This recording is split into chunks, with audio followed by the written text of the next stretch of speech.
Seveda, zavedati se je treba, da ima vsaka skrivnost tudi svoj rok trajanja. Odšel sem po stopnicah, zaklenil ta vrata in se vrnil. Ko sem vstopil, pravzaprav v tistem je Franci že odprl te omare v Lovšinovi pisarni. Omlevel sem, osupel sem bil, ko sem zagledal tisto, kar je bilo v omarah in tisto, kar je iz omar zdrsnilo na tla. To pa je bil? Denar. Še bolj sem bil šokiran, seveda, ko je rekel, ti preštela bova nekaj denarja. Pravzaprav preštela bova 17 milijonov mark. 17 milijonov mark, to je približno 10 milijonov evrov. To so te uradne preračunavanja, sicer pa lahko kar rečemo ena, da je to 17 milijonov mark, vrednih danes tudi 17 milijonov evrov.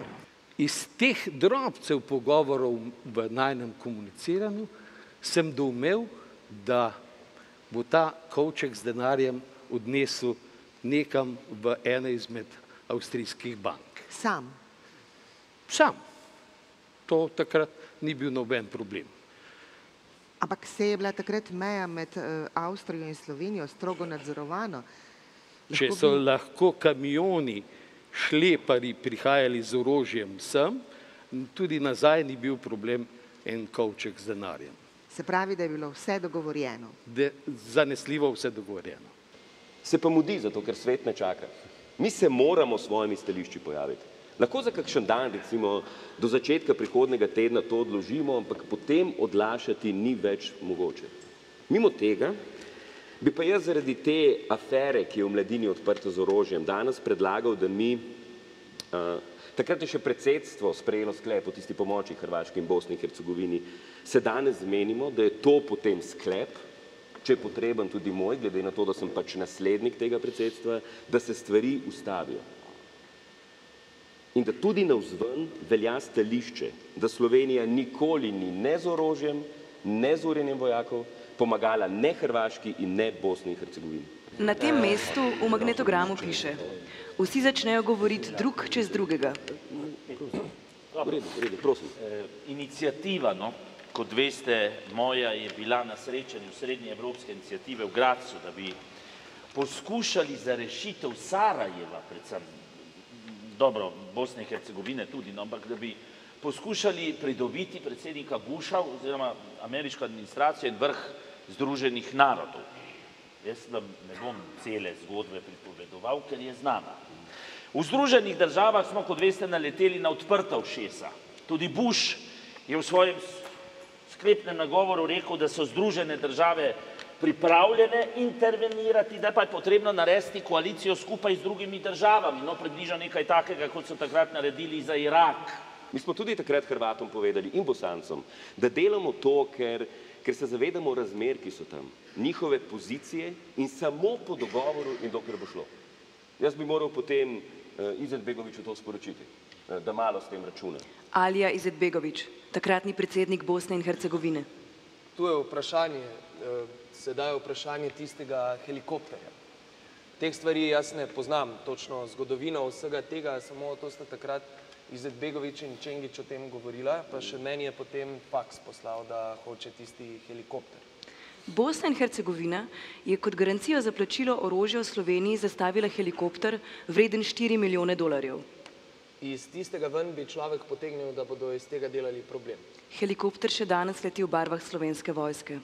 Če se ta zadeva uredi na način, za katerega je dogovorjeno in ga podpirate, kot razumem, se preneha s to zadevo.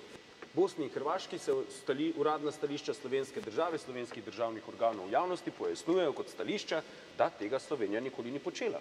Že.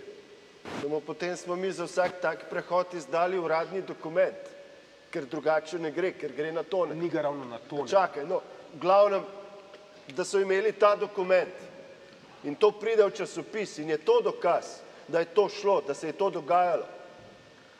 To, kar zdaj Mladina piše, lari fari. Če pa tak dokument pride notri... Tak dokument ne more priti v javnosti. Joj, če pridejo časopise, dokumenti o prisluškovanju, potem boš ti... No, saj to je moj problem. Jaz predlagam, da ne bi bilo nobenih uradnih pritožb na to, nobenih uradnih pojasnil, nič, to se nas ne tiče, to žurnalisti pišejo neke svoje, no. Najbolj pametno je biti čisto tiho, ne komentirati, madonca, no, odgovore, ki jih zadnje čase najbolj pogosto slišite, je no comment, nimam kaj komentirati.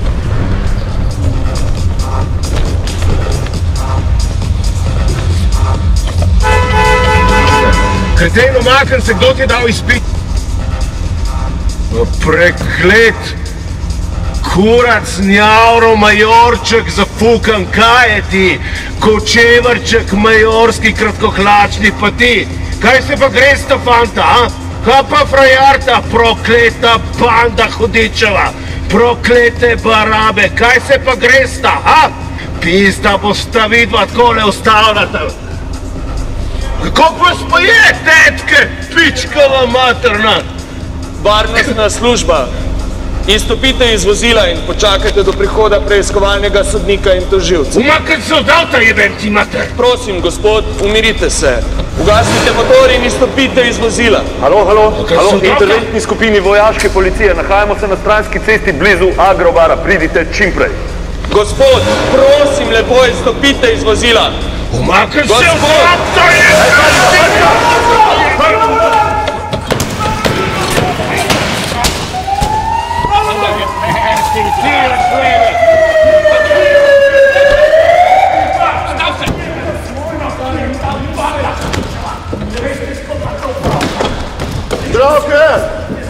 Zdrav!